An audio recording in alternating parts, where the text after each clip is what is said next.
Good morning. We're now into the middle of October. And when you know it, we got 2 whole skids, well, almost 2 whole skids of honey again. Very nice.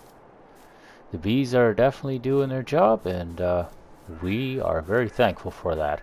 Soon enough, we're going to be seeing a lot more animals on the farm. I would say by the time winter finishes up, we'll be seeing a lot more animals. But for today, I do have a contract, and I will show you. We are going to be harvesting field 14. It's sunflowers, and we'll be taking that to BF Grains Gate 2. And let me just show you guys where we're going. So field 14 is flashing here at the bottom, and it is very, very close to BF Grains, which is right over here. You can see the exclamation mark right there. Should be a good episode. Now you'll remember in our last episode we had the 1420, and it was good for a 6-row corn harvester. So I did a little bit of testing on my own time, and what I came up with is if we go up one model, it bumps it up about about 20 horsepower. That's it, but that is enough to run the 8-row case header, the corn header. So that's what I'm thinking of doing. I'm thinking of getting the 1440, and I don't think I need anything fancy. A medium pipe is good, and colors are all great. License plate, obviously we have to change. Yeah, there you go. There we go. We got the plate on there with our name on it. That's awesome. But should we buy the combine? It's going to be an expensive purchase for sure, but I could see us sticking with this combine for the next little bit anyway. I'm feeling like we should buy it. Maybe make this our preset combine for now. You guys all in agreement? You guys all feel like that's what we want to do? It's so hard to decide because it's so much money. 110,000. That's only going to leave us $30,000. Like, are we even going to be able to pay off our workers? Because we still got to get a header for this thing. Oh man.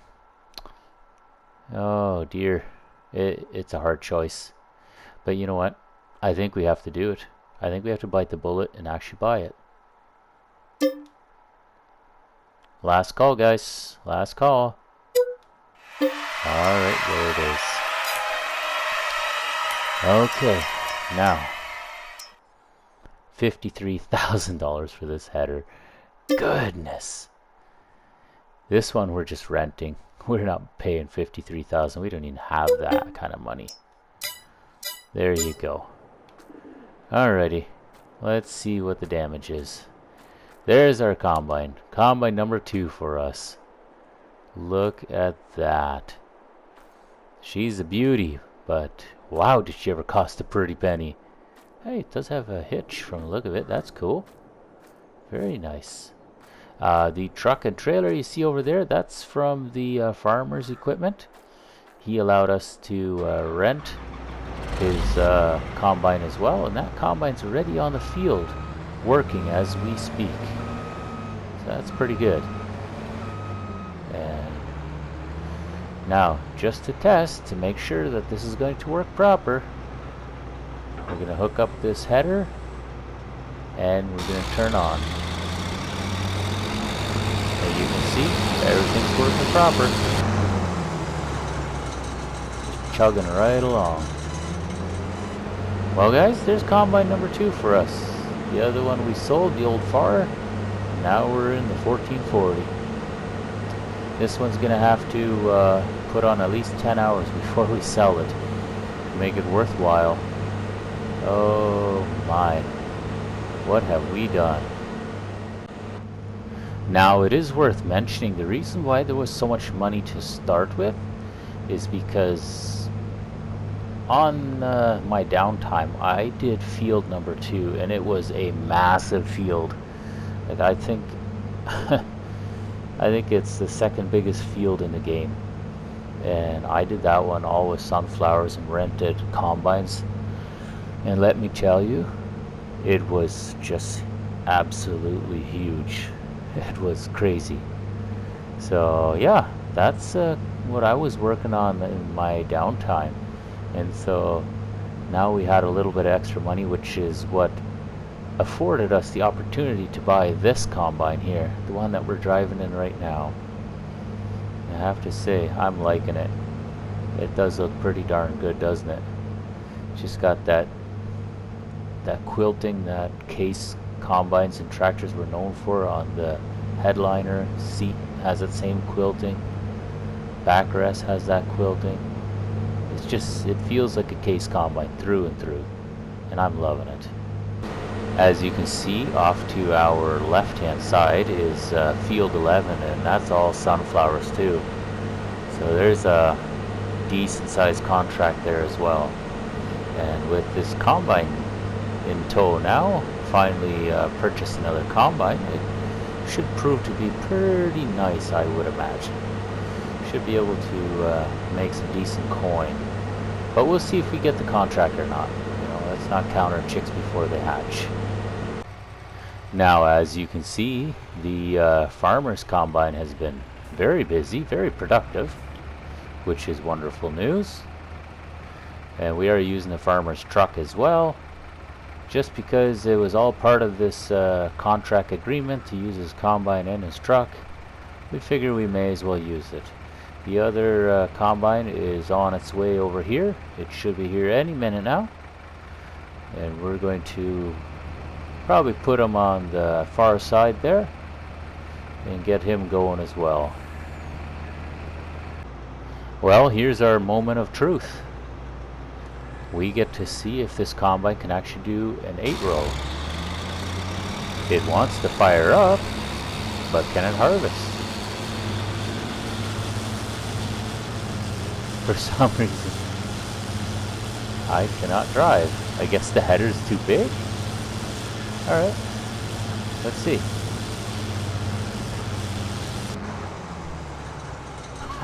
Blocked by an object, it says. I guess when we lower it, it goes too far on the ground?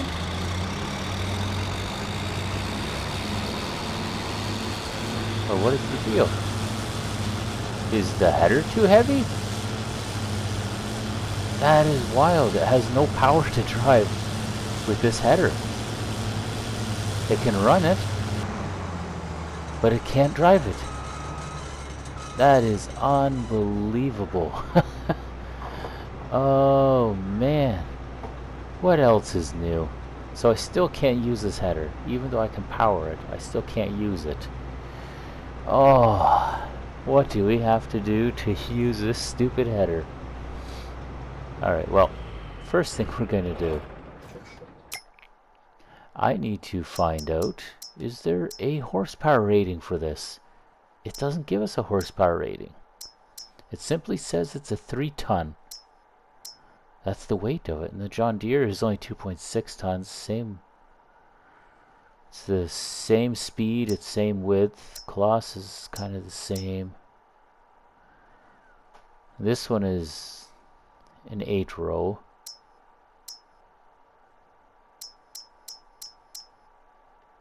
Go figure.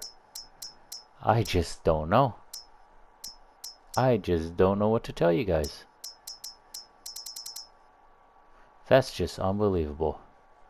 Well, I guess so much for that, isn't it? You know what? The combine goes home then. We'll bring it home. And we'll have to finish the episode without that combine. Unless I just want to rent this Ziegler. Do I just want to do that? Just grab the Ziegler? Looks ugly as sin, but... And it's only 3.4 meters. Like it's like a little bit more than half of this. Oh, choices, choices. I gotta think about this one, guys. I gotta think for a bit. Well, I'm back after doing some extensive testing, and I can confirm that this header is made for something about 200 horsepower. So all of these are also going to be kind of in that 200 horsepower range. Even this one I did test and it's the same story. So we have no choice but to go back to the 6-row cutter, which is a lizard. And you know, we can shine it up a little bit if we want to. Make it look a little more like a case. Not sure that it is or not. But yeah, just throw whatever color on there we want. It's all $0 anyway. And since we know this works with this combine, we are indeed going to buy it. Thank you very much. Alright, so that leaves us with no choice but to reset the combine back at the store and go pick up our header. Yeah, it's not much left to do but to reset it. Alright, let's try this again. Seeing as we finally have a appropriately sized header. Wow, that was difficult. Here we go. Now, get to work. You've been in enough trouble as is. So while he's doing his thing, we need to go attend to that combine, because I believe he is all full.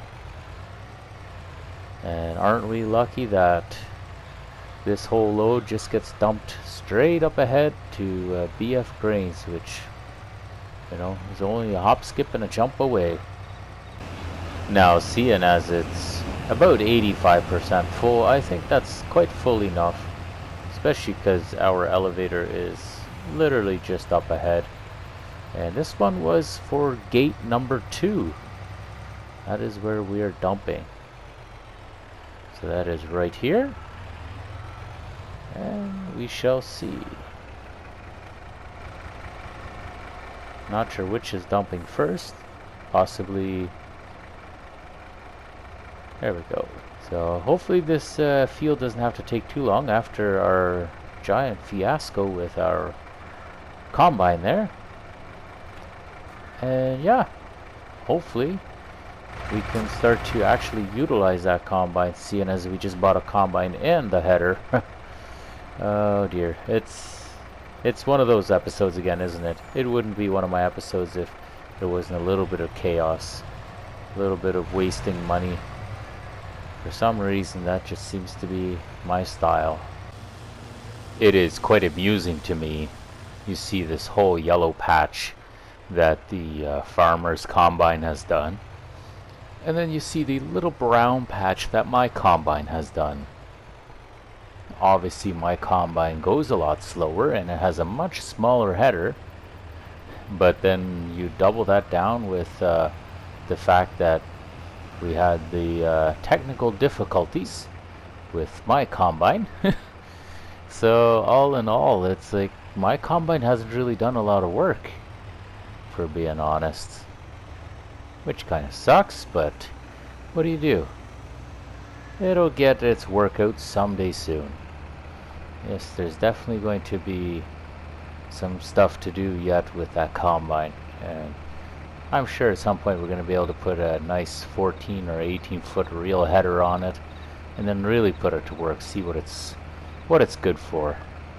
But I believe it is just about full, and I'm just filling up this well, emptying out this combine here and filling up the truck, and I think I should have room for the other combine there. I imagine he'll go to the end and maybe just get spun around before I go and service him. We can tell that spout is just tall enough that it can reach into the truck, which is perfect. That is just what we want. That means it should be able to handle most grain carts as well as most wagons that will be operating. That is fantastic news. I wish I would have waited for him to stop so that I didn't need to keep driving ahead like this. I suppose I could set my cruise control to 5 or whatever it is he's doing. Something like that. I don't know. Let's see.